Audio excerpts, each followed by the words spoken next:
Welcome to all farmers. Welcome to Mahaganpati Krushi YouTube channel.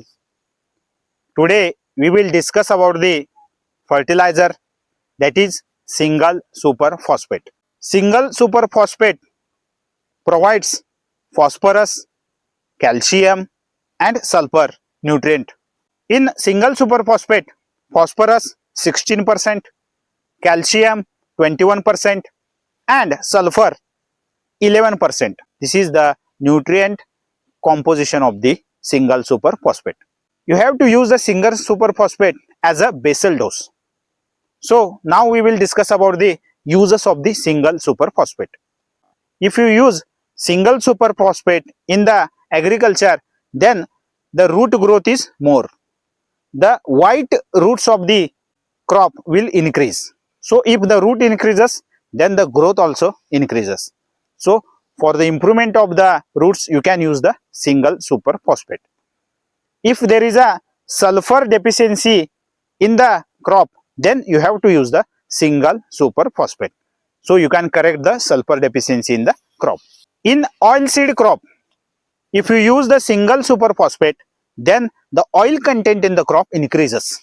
So for that, you have to use the single super phosphate to increase the oil content in oilseed crop.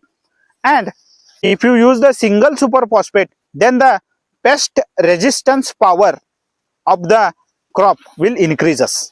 So for that, you have to use single super phosphate.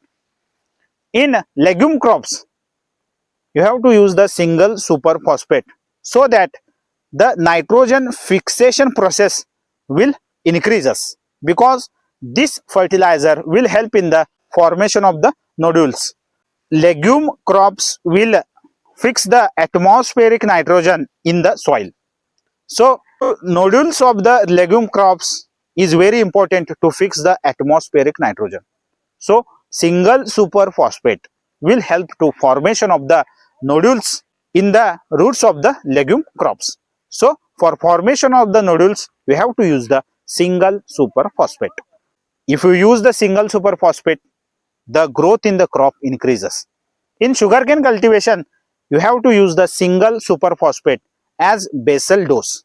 If you use the single super phosphate in the basal dose, then the growth of the sugarcane increases. So by using single super phosphate, you will give calcium, sulfur and phosphorus, these three nutrients to the crop. So we will meet in the next video. Thank you so much.